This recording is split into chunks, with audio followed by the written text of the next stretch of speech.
రాష్ట్ర ముఖ్యమంత్రి వ్యవహార శైలిని రాష్ట్ర ప్రజలందరూ కూడా గమనిస్తూ ఉన్నారు. రుణమాఫీకి ఎగనామం పెట్టిండు, పైగా రుణమాఫీ చేసినట్టు పోజులు కొడుతున్నాడు. ఇప్పుడు నువ్వు పాక్షికంగా చేసినా అంటే తప్పకుండా ఒప్పుకుంటాం, పూర్తిగా చేసినా అంటే మేము ఒప్పుకోవడానికి సిద్ధంగా లేము. నువ్వు ఆగస్టు 15లోగా రుణమాఫీ మొత్తం చేసి తీరుతా అని దేవుళ్ళ మీద ఒట్లు పెట్టినావు, కానీ చేసింది ఏంది? పాక్షికంగా మాత్రమే చేసినావు.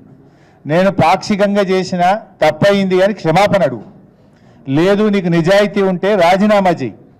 కానీ మొత్తం చేసిన అని చెప్పి నువ్వు నోరు బిగ్గరగా చేసుకున్నంత మాత్రానో బూతులు మాట్లాడినంత మాత్రాన ప్రజలు క్షమించరు, బీఆర్ఎస్ పార్టీ నిన్ను వదిలిపెట్టదు.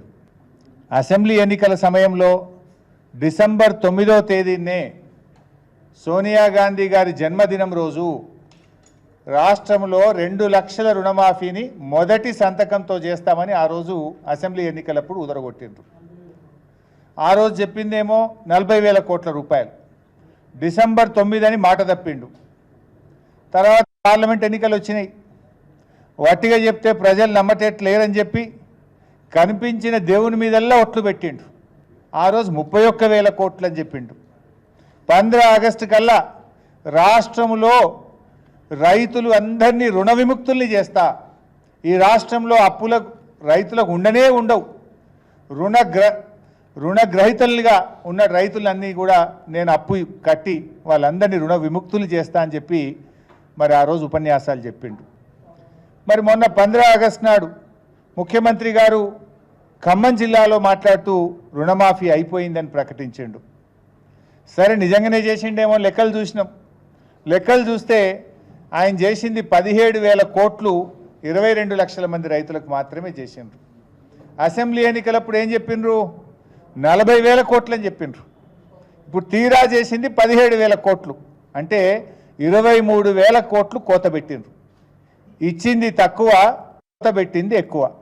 ఇచ్చింది 17,000 కోట్లు, కోత పెట్టింది 23,000 కోట్లు.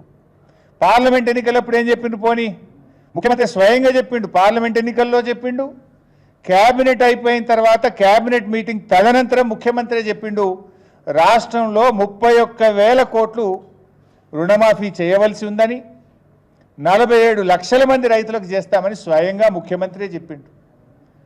మరి 31,000 కోట్లు అని చెప్పి ఇవాళ చేసింది ఎంత?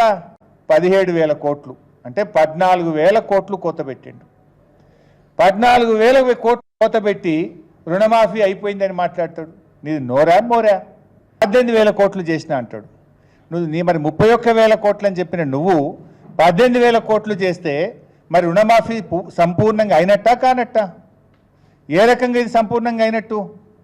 రైతుల సంఖ్య నువ్వు ఆ రోజు 47 లక్షలని చెప్పినావు, కానీ నిన్నటి వరకు 3 విడతల్లో రుణమాఫీ అయిన రైతులు కేవలం 22 లక్షలు మాత్రమే. అంటే 47 లక్షల రైతులు అని చెప్పి నువ్వు 22 లక్షల మంది రైతులకు మాత్రమే రుణమాఫీ చేసినావు. అంటే ఇది కేవలం 46% మంది రైతులకు మాత్రమే ఈరోజు రుణమాఫీ జరిగింది. అంటే సుమారు 25 లక్షల మంది రైతులకు ఇవాళ రుణమాఫీ నువ్వు ఎగనామం పెట్టినావు. 25 లక్షల మందికి రుణమాఫీ చేయకుండా, 54% రైతులకు రుణమాఫీ చేయకుండా నువ్వు రుణమాఫీ అయిపోయిందని చెప్పి గొంతు బిగ్గ చేసుకొని అరిచినంత మాత్రాన రుణమాఫీ జరుగుతుందా?